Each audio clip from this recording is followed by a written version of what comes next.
नमस्कार दोस्तों, स्वागत है आपका हमारे चैनल में। दोस्तों, इस वीडियो के अंदर अभी हम लोगों के मानव शरीर यानी ह्यूमन बॉडी, इससे रिलेटेड 40 क्वेश्चन देखने वाले हैं। और ये सारे ही क्वेश्चन जो है रेलवे के एग्ज़ाम में सबसे ज़्यादा बार ये क्वेश्चन पूछा गया है, ठीक है। और आने वाले दिनों में भी ये क्वेश्चन पूछा ही जाएगा, तो आप इन एक एक क्वेश्चन को रट लीजिए। उससे पहले चैनल पर नया है तो चैनल को सब्सक्राइब करें, जो पास वाली घंटी का निशान है इसे भी ऑन कर दें, ठीक है। तो देखिए यहाँ पर हमारा पहला क्वेश्चन है, मानव शरीर में निम्नलिखित में से किसका आकार है यानी साइज सबसे बड़ा होता है। तो देखिए इसे करेक्ट आंसर ऑप्शन बी हो जाएगा। मानव शरीर में यकृत का जो आकार होता है तो ये सबसे बड़ा होता है, ठीक है। और यकृत जो है ये मानव शरीर की सबसे बड़ी ग्रंथि है, ठीक है। और मानव शरीर की दूसरी सबसे बड़ी ग्रंथि कौन सी है? तो देखिए मानव शरीर की दूसरी जो सबसे बड़ी ग्रंथि है वो है अग्न्याशय, ठीक है। क्वेश्चन नंबर 2 है, स्वादिष्ट भोजन देखकर मुंह में पानी आ जाता है, यह है। तो देखिए यह जो है ये स्नायु संबंधी प्रतिक्रिया है, ठीक है। स्वादिष्ट भोजन देखकर मुंह में पानी आ जाता है, यह क्या है?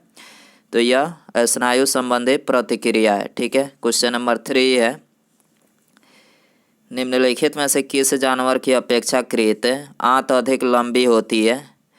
तो देखिए इसे करेक्ट आंसर ऑप्शन डी हो जाएगा। खरगोश की जो आंत होती है तो ये अपेक्षाकृत अधिक लंबी होती है, ठीक है। इसके अलावा खरगोश का जो जीवन काल होता है तो ये कितने दिनों का होता है? तो देखिए खरगोश का जो जीवन काल होता है तो ये 3 वर्ष से लेकर 8 वर्ष तक जो है होता है, ठीक है। इसके अलावा सबसे अधिक दिन तक जीवित रहने वाला प्राणी कौन सा है? तो देखिए सबसे अधिक दिन तक जीवित रहने वाला जो प्राणी है तो ये है कछुआ, ठीक है। कछुए का जीवन काल कितना होता है? तो ये होता है लगभग 200 वर्ष होता है, ठीक है। क्वेश्चन नंबर 4 है, दांतों में सड़न शुरू हो जाती है जब मुंह का पीएच मान डैश से कम होता है। तो देखिए जब मुंह का पीएच मान 5.5 से कम होता है तो दांतों में जो है सड़न शुरू हो जाती है, ठीक है। इसके अलावा मनुष्य के जीवन काल में ऐसे कितने दांत होते हैं जो 2 बार विकसित होते हैं? तो देखिए मनुष्य के जीवन काल में 20 दांत जो ऐसे होते हैं जो 2 बार जो है विकसित होते हैं, ठीक है। क्वेश्चन नंबर 5 है, कार्बोहाइड्रेट, प्रोटीन और वसा का पूर्ण पाचन निम्नलिखित में से कहाँ पर होता है? तो देखिए कार्बोहाइड्रेट, प्रोटीन और वसा यानी इन सबका पाचन कहाँ पर होता है? पूर्ण पाचन जो है ये छोटी आंत में होता है, ठीक है। तो यहाँ पर सी करेक्ट हो जाएगा। क्वेश्चन नंबर 6 है, प्रोटीन की कमी से निम्नलिखित में से कौन सी बीमारी होती है? तो देखिए प्रोटीन की कमी से ये क्वाशियोरकर, जो कि बच्चों में सबसे ज़्यादा देखने को मिलती है, प्रोटीन की कमी से क्वाशियोरकर रोग होता है, ठीक है। तो यहाँ पर ए करेक्ट हो जाएगा।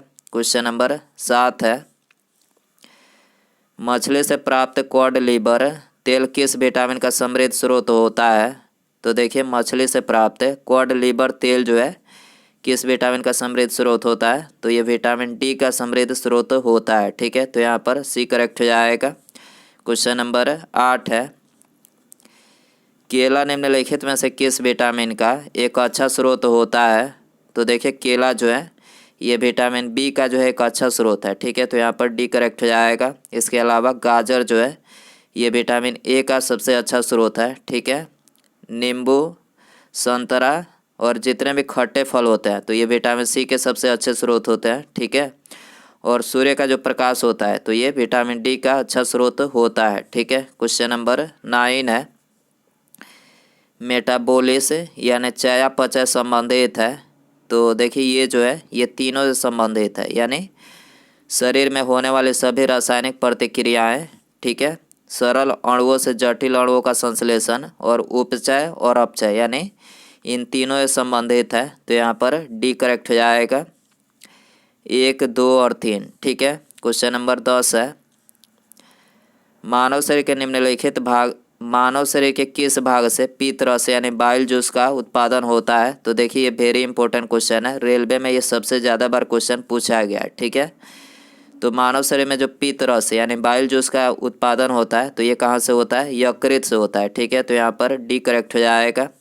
क्वेश्चन नंबर 11 है, किसी व्यक्ति के पाचन तंत्र की जांच करने के लिए इस्तेमाल किया जाने वाला यंत्र कौन सा है? तो देखिए किसी व्यक्ति के पाचन तंत्र की जांच करने के लिए इस्तेमाल किया जाने वाला जो यंत्र है तो ये है इंडोस्कोप। ठीक है, तो यहाँ पर सी करेक्ट हो जाएगा। क्वेश्चन नंबर 12 है, निम्नलिखित में से कौन सा एक पाचन तंत्र का हिस्सा नहीं है? तो देखिए इसका करेक्ट आंसर ऑप्शन ए हो जाएगा। हृदय जो है ये पाचन तंत्र का हिस्सा नहीं है। ठीक है, और बाकी ये तीनों यकृत, अमाशय और मुंह तीनों जो है ये पाचन तंत्र का हिस्सा है। ठीक है, क्वेश्चन नंबर 13 है, पाचन तंत्र में मौजूद रस यानी गैस्ट्रिक जूस में निम्नलिखित में से क्या शामिल होता है? तो देखिए इसमें जो है ये HCl शामिल होता है जिसको हाइड्रोक्लोरिक अम्ल बोला जाता है। ठीक है, तो यहाँ पर ए करेक्ट हो जाएगा।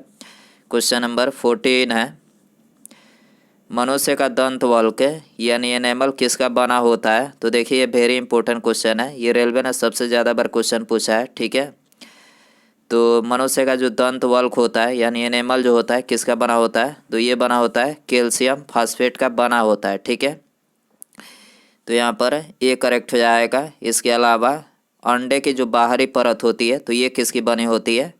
तो अंडे की जो बाहरी परत होती है तो ये कैल्शियम कार्बोनेट की बनी होती है। ठीक है, और इसका सूत्र क्या होता है? CaCO3 जो इसका सूत्र होता है। ठीक है, और कैप्सूल का आवरण किसका बना होता है? तो कैप्सूल का आवरण जो है ये स्टार्च का बना होता है। ठीक है, क्वेश्चन नंबर 15 है,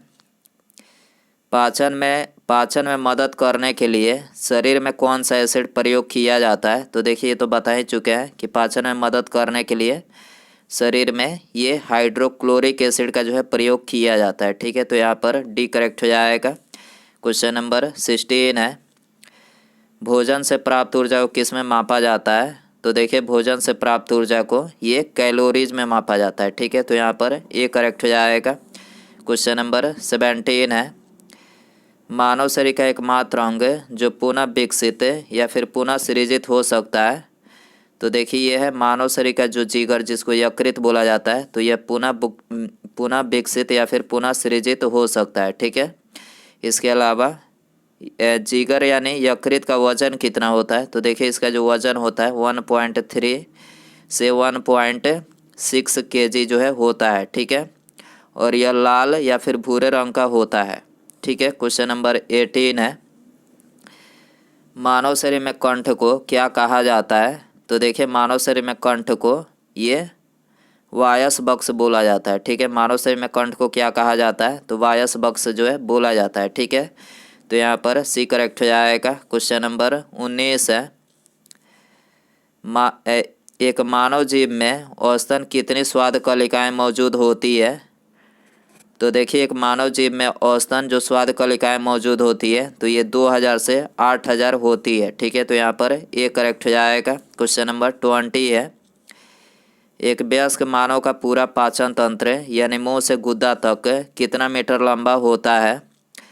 तो देखिए ये होता है 9 मीटर लंबा। ठीक है, एक वयस्क मानव का पूरा पाचन तंत्र यानी मुंह से गुद्दा तक कितना मीटर लंबा होता है? तो ये 9 मीटर जो है लंबा होता है। ठीक है, क्वेश्चन नंबर 21 है, भोजन यानी खाद्य पदार्थ के संबंध में निम्नलिखित में से कौन सा कथन असत्य है? तो आपको इसमें बताना है कि कौन सा कथन गलत है।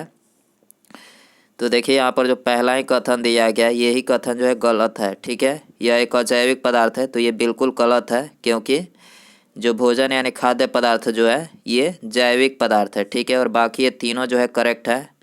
यह रासायनिक क्रियाएं देता है, यह एक जैविक पदार्थ है। ठीक है, यह हमें ऊर्जा प्रदान करता है। ठीक है, क्वेश्चन नंबर 22 है, निम्नलिखित में से किस प्रक्रिया के द्वारा आहार नली में भोजन जाता है?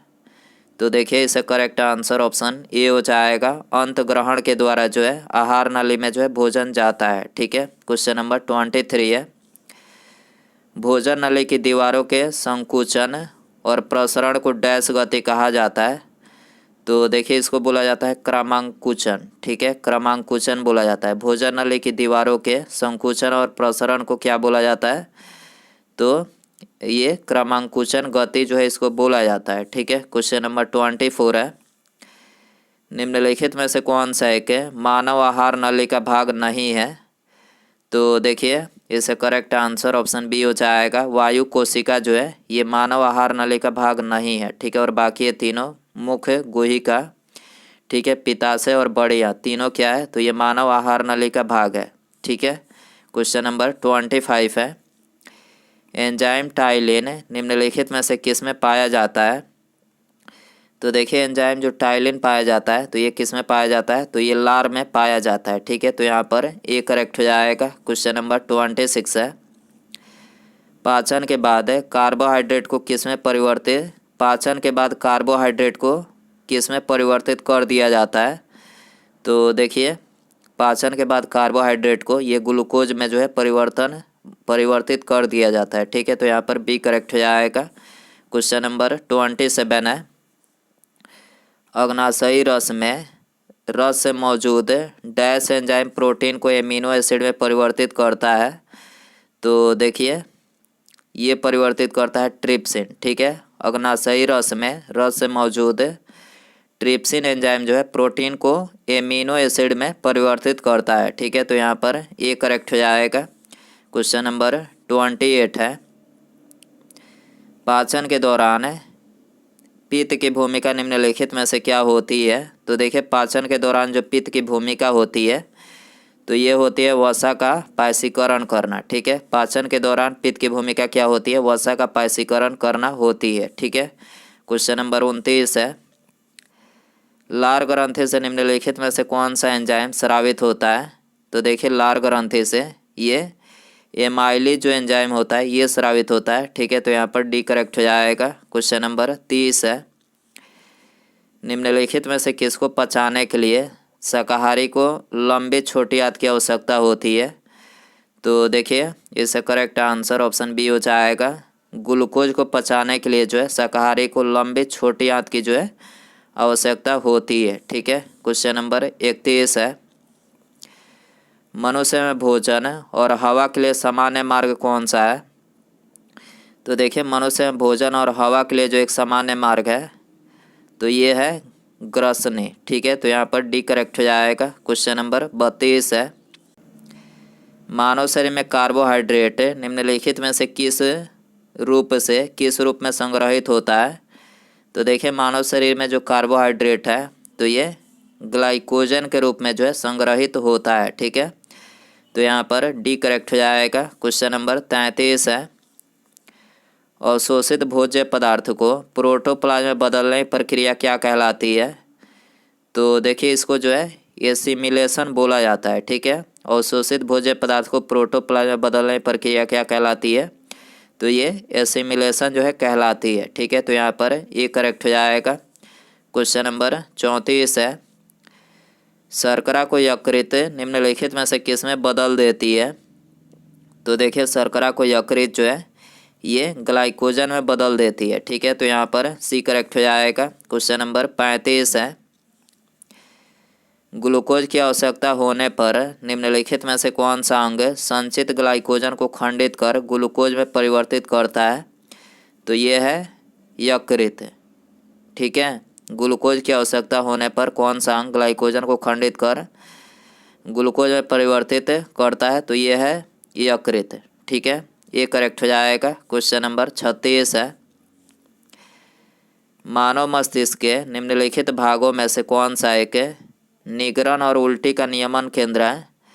तो देखिए यह है मेडुला ऑब्लांगेटा। ठीक, मेडुला ऑब्लांगेटा जो है ये मानव मस्तिष्क ऑब्लांगेटा जो है ये निगरण और उल्टी का जो है नियमन केंद्र है। ठीक है। क्वेश्चन नंबर 37 है, ईईजी का प्रयोग किसकी गतिविधि दर्ज करने के लिए किया जाता है। तो देखिए ईईजी का जो प्रयोग किया जाता है तो ये मस्तिष्क की गतिविधियों को दर्ज करने के लिए किया जाता है। ठीक है। सी करेक्ट हो जाएगा। इसके अलावा ईसीजी का जो प्रयोग किया जाता है तो ये हृदय गतिविधियों के जांच के लिए जो है इसका प्रयोग किया जाता है। ठीक है। क्वेश्चन नंबर 38 है, मानव के श्वेत कणों यानी WBC का व्यास लगभग कितना होता है।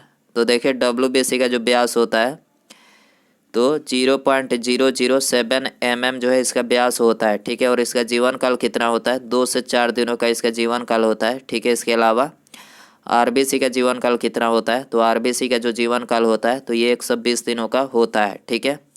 क्वेश्चन नंबर 39 है, मानव में शरीर के निम्नलिखित भागों में से किस एक में शुक्राणु डिम्ब को निषेचित यानी फर्टिलाइज करता है।